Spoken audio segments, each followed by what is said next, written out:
Dinho Cast, tudo sobre tudo que o Dinho Ouro Preto lê, vê e faz. Ou lê, viu e fez.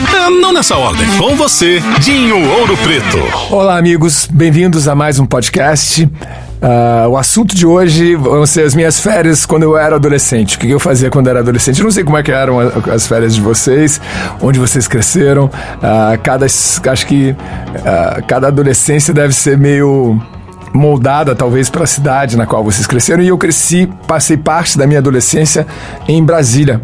Eu passei meu segundo período lá, eu passei dos meus 15 aos meus 20 anos. E nessa época eu conheci o Renato, conheci a Turma da Colina, comecei a andar com esses caras que mais tarde viriam a fazer uma diferença imensa na minha vida. Acabei, por causa do meu contato com eles, me tornando um músico profissional, para minha surpresa. Não era nessa direção que a minha vida estava andando, mas o destino quis que fosse assim. Isso, aliás, talvez valha também um podcast em separado, assim, as surpresas que a vida nos reserva, sabe? Principalmente em retrospecto, né? Quando você olha para trás e você vê as bifurcações que foram oferecidas que o destino te ofereceu ao longo da vida, e os caminhos que você escolheu, e no que deu a sua vida hoje, né? Eu quando eu era adolescente, jamais imaginaria que a minha vida pudesse tomar o rumo que tomou. Mas não é esse o assunto. Esse assunto, aliás, esse renderia... Vou fazer o próximo podcast sobre isso. Sobre o destino inesperado. As voltas que a vida dá. Vou ficar filosofando um pouco sobre isso. O que eu queria falar hoje é sobre as férias. Porque as férias... as minhas férias e as férias da minha turma... Porque a gente fazia tudo meio em grupo, assim, as festas, os fins de semana, até a escola, assim, era tudo meio em bando que se fazia. E Brasília, isso é quando, quer ver? Isso é no começo dos anos 80. No começo dos anos 80, Brasília, ok, era a capital do Brasil e tudo, mas ainda não é a cidade que é hoje. Não é... Hoje é uma cidade...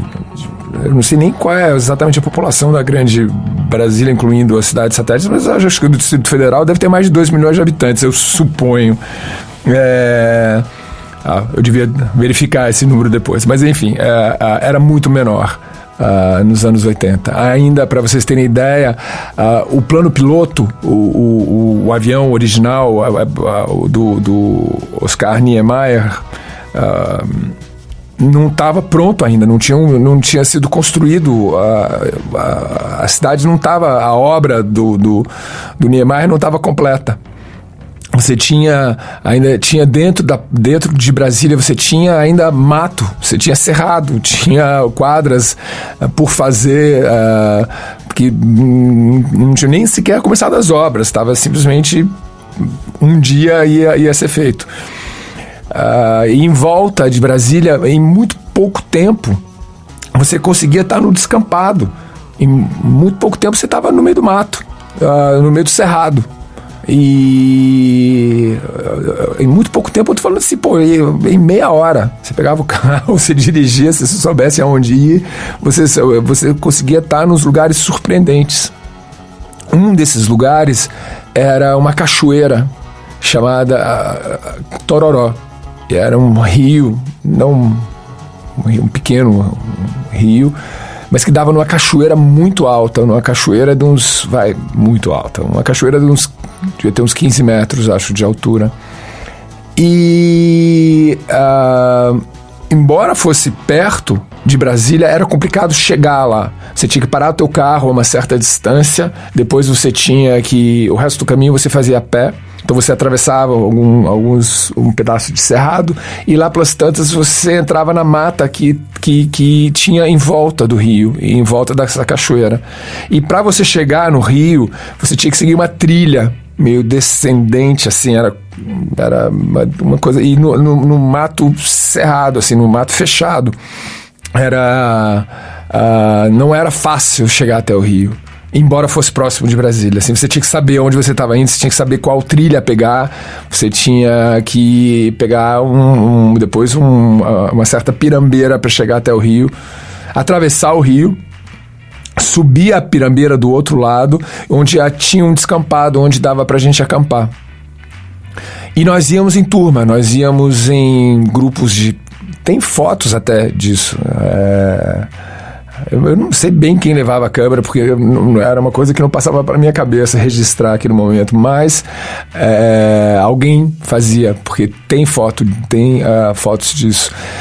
E montávamos, ali tinha essa pequena clareira, montávamos as barracas em volta de uma fogueira comunitária, e nós passávamos alguns dias ali, acampados. Deviam ser, sei lá, talvez fins de semana um pouco mais longos, a gente ia pra lá. Ia todo mundo que tocava nas bandas, ia o Aborto Elétrico, ia a Blitz 64, ia os músicos todos, e a molecada, eu, Dado, era uma turma de uns 20, 30 pessoas, não iam todos, mas íamos pra lá, nós bebíamos a água do riacho. A gente levava o que? Miojo, salsicha, uma coisa assim, sabe? Simples. E ali ficávamos. E a gente foi tomando gosto. Eu lembro, em especial desses acampamentos, como um momento de... a gente sentiu uma liberdade imensa. Acabei de lembrar de uma coisa. Tem um registro de um acampamento desses. Tá na capa do disco dos Paralamas. No disco Selvagem dos Paralamas. Aquele ali na capa, aquela pessoa ali na capa do disco, do disco dos Paralamas é o Pedro Ribeiro, o irmão do Bi Ribeiro, que toca baixo nos Paralamas. E aquilo é num acampamento nosso, onde ele parece realmente que vive, sei lá, de alguma tribo, de algum, sei lá de onde. Se bem que não é exatamente no Tororó, aquilo é em outro rio que nós frequentávamos também. Então tinham dois lugares que nós frequentávamos em Brasília. Mas eu não sei porque o Tororó tinha realmente essa cachoeira que era espetacular. Era algo cinematográfico, era linda de morrer. E você podia ir de cima, olhar de cima a cachoeira, a água caindo, era lindo. Ficar embaixo ali, às vezes a água era tanto que a pressão, você não conseguia ficar debaixo dela. Mas ainda deve ser. A cachoeira tá lá, eu não sei o que virou hoje, se com o crescimento de Brasília, se a cidade chegou tão perto dela, ou se ela é protegida ou não, eu não sei que fim, nunca mais voltei. A última vez que a gente foi lá, foi para fazer o documentário, quando a gente gravou o disco do tributo ao Aborto Elétrico, portanto foi em 2005, a última vez que nós fomos lá, há quase 15 anos atrás, e continuava intacto. Então há ainda a possibilidade dela ter sido preservada e protegida. A gente acabou... Eu lembro desse lugar em especial porque eu lembro de noitadas do Renato tocando violão pra gente. Eu lembro como um dos momentos mais saborosos da minha adolescência, ter tido esse privilégio, sabe, de poder tá todo mundo reunido. Imagina vocês, sabe, e todo mundo em volta de uma fogueira, o céu estrelado e alguém tocando violão e cantando. Só que essa pessoa que estava tocando violão e cantando era o Renato. Só isso. Eu acho que deve ter tido um impacto nele também. E no Bonfá e no Dado também, porque depois um dia a Legião lança um disco chamado Música para Acampamentos. E eu acho que é meio inspirado nesse clima que havia dos nossos acampamentos, porque todo mundo frequentava, os três legionários, o Bonfá, o Dado, eu, o Capital, a Legião, todo mundo frequentava. E a gente tomou tanto gosto por esse hábito de promover acampamentos que a gente começou a fazer viagens cada vez mais ousadas. A gente começa a viajar pelo Brasil em grupo. A gente vai... A primeira viagem que a gente faz, a gente vai até...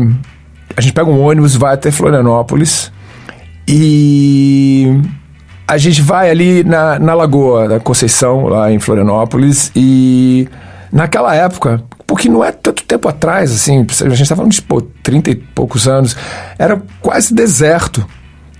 A Joaquina, onde rolam assim, campeonatos de surf, onde a galera vai surfar, hoje era uma praia que tinha poucas casas na época. E do lado da Joaquina tinha uma praia chamada Galheta.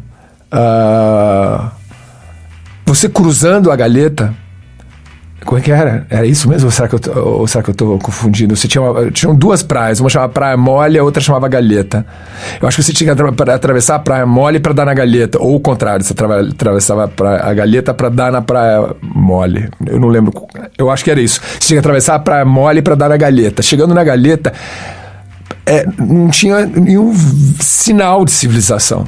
Não tinha nada, não tinha ninguém. Mesmo na praia anterior, que você precisava atravessar para chegar onde a gente estava, também era deserta. Então a gente foi, isso num bando de 15 garotos e garotas de Brasília.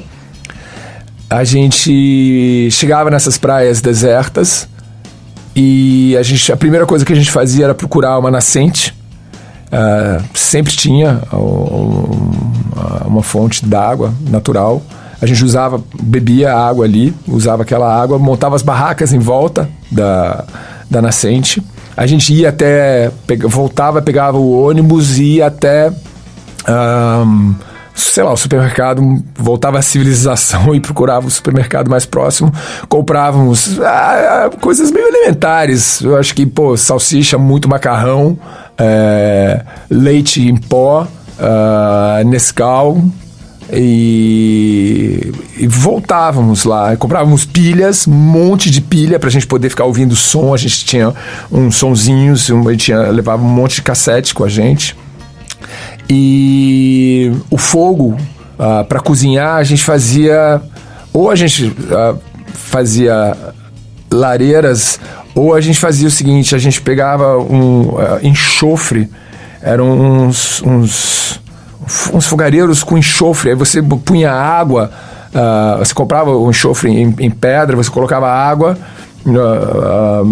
e aquilo exalava um gás que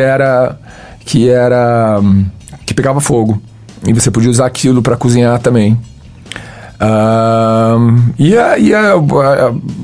gente se virava, a gente ficava ali durante semanas, isolados, indo à praia, ouvindo música.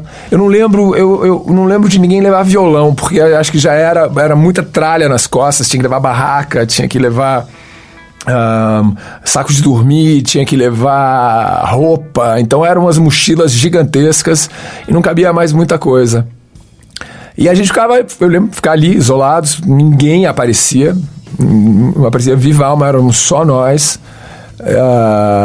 E uma sensação assim de desbravadores, sabe? De você estar vivendo sem ter contato com ninguém, sem ter contato com a civilização, com outras pessoas. A gente não ia pra Floripa assim, vamos curtir a galera, vamos sair na noite, vamos conhecer gente. Não era nada disso. A gente saía com a mesma turma lá de Brasília, a gente ia pras praias, a gente acabava não conhecendo ninguém. A gente conhecia, sim, as praias, as belezas naturais. De lá, a gente depois foi até Bombinhas, que é uma outra praia ali próximo de... você tem que pegar o continente e subir um pouco, que também era deserta. Não tinha ninguém nas praias ali. A gente também repetia a mesma coisa, achava uma fonte d'água, punha as barracas e ficávamos ali acampados nessas praias. E eu tô falando, gente, de lugares que são paradisíacos. Essas praias da ilha lá de Florianópolis são inacreditáveis. Esse lugar que a gente vai parar depois, Bombinhas, é algo cinematográfico, é inacreditavelmente lindo, e não tinha ninguém na época, éramos só nós. Aí a gente, assim, imbuídos desse espírito de aventura, a gente resolve sempre ir um passo adiante, levar a aventura um pouco mais longe. Aí a gente fala, beleza, então vamos fazer o seguinte, a gente queria como se fosse testar os limites da nossa independência, de gastar o mínimo possível de dinheiro, só